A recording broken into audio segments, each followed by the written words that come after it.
Hi everybody, this is Naomi from H-PEP, and today's learning video is about the difference between technical work and adaptive challenges. What is the difference, you may ask? Well, here's a handy dandy chart. On the left is technical work. It's very black and white work where everyone is on the same page and the problem is very clear to everyone. Therefore, the fix is very easy. Takes just technical skills to work on this type of work. And there are clear roles between the formal leader and the people who are doing the work, who would just say, "Yes, boss," when the leader gives the direction. On the other hand, adaptive challenge on the right, it's very rainbowy, I like to think of, because everyone is on different pages. They come with their own perspectives, and sometimes these perspectives are conflicting. This then makes the problem fuzzy because of these multiple views on the problem, and therefore the solutions are complex. This type of work needs everyone involved with the solution. This is from Heifetz and Laurie, The Work of Leadership, if you want to read more about it. But I first learned about it in the Georgetown Leadership Institute. And this has been a really eye-opening concept for me, the fact that there are two different types of work.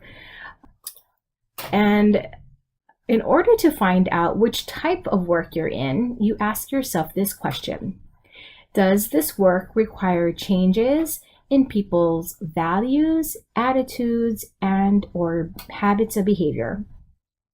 So I'll read that again. Does this require changes in people's values, attitudes, and/or habits of behavior?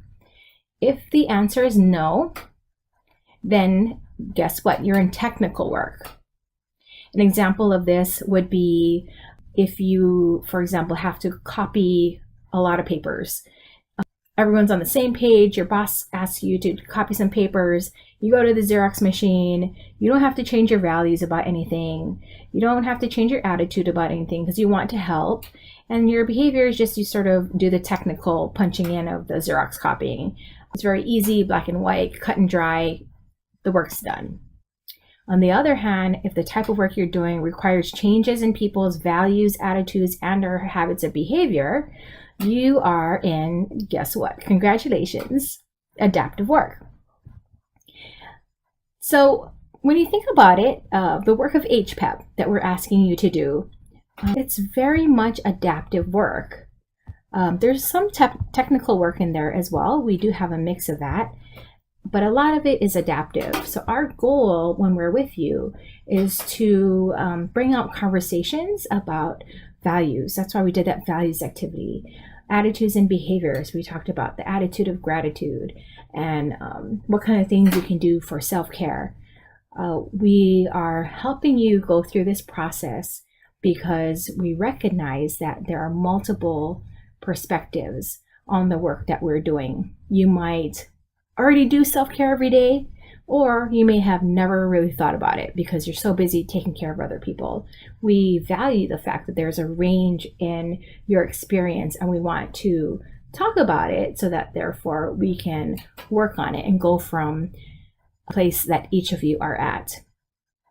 Many of us have been in a professional development where we sit there and it's one way. The consultant or teacher is just talking for a very long time, and we have no chance for discussion or mindful reflection. That type of work definitely has its place. Training has purpose and meaning. Where the challenge is here.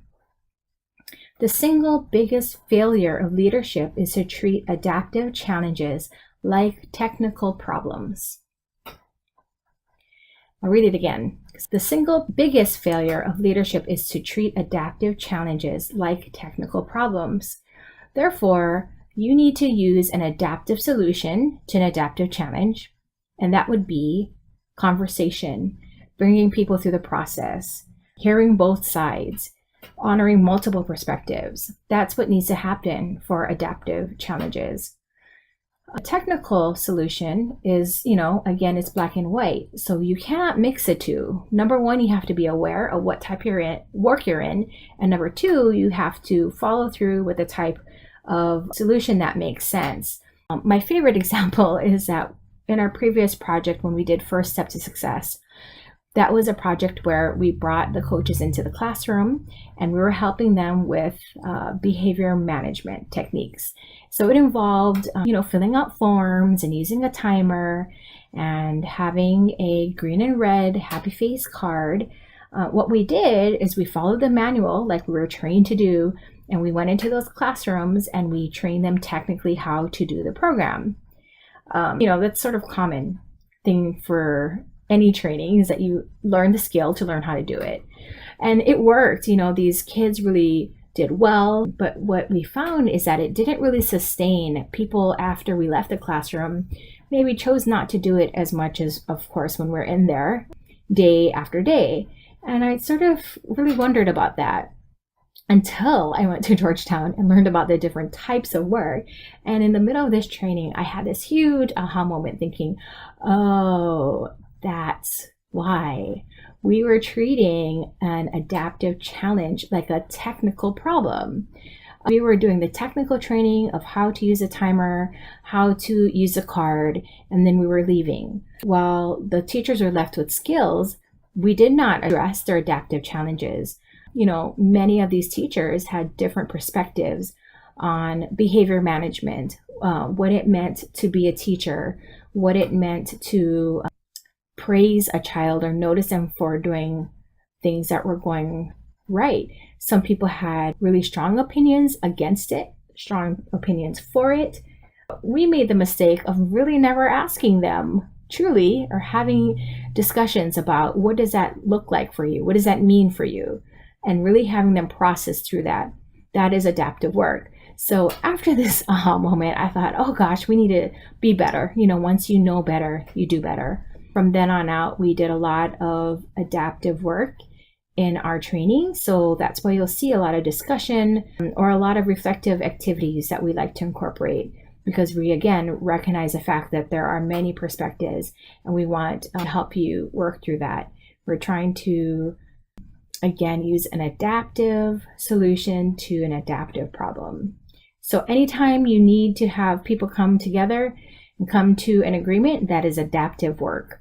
If everyone's already on the same page, or once you get everyone on the same page after those discussions, then you can do the technical training and it's smooth sailing from there.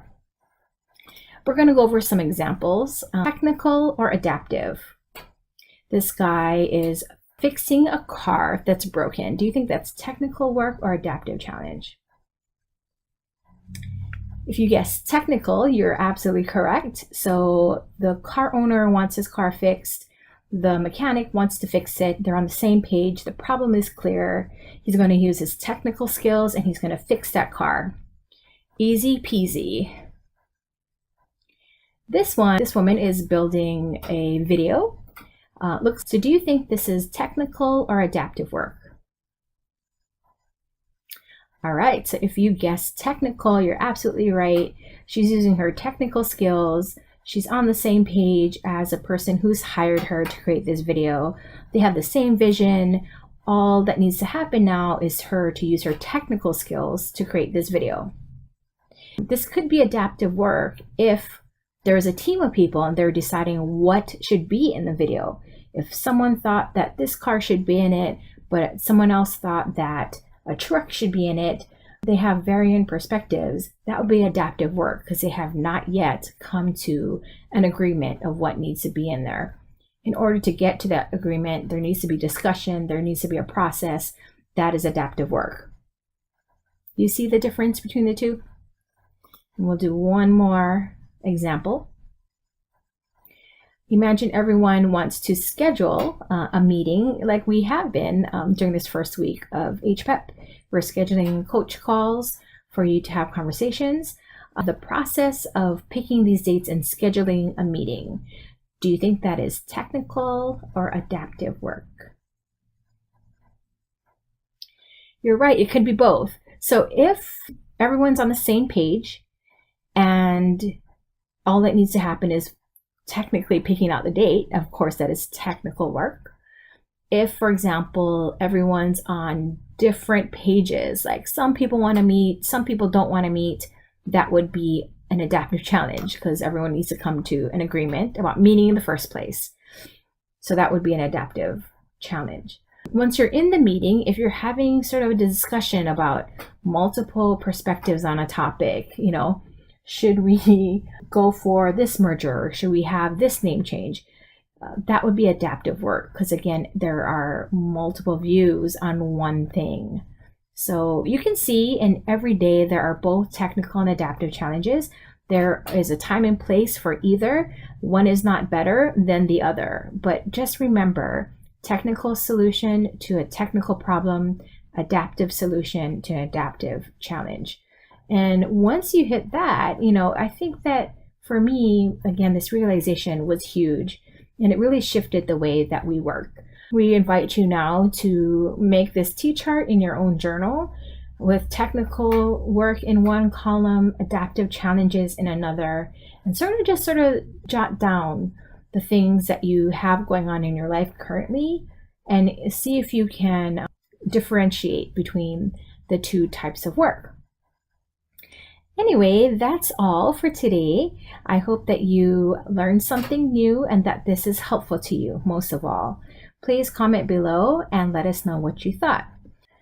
Thank you so much for tuning in. Bye.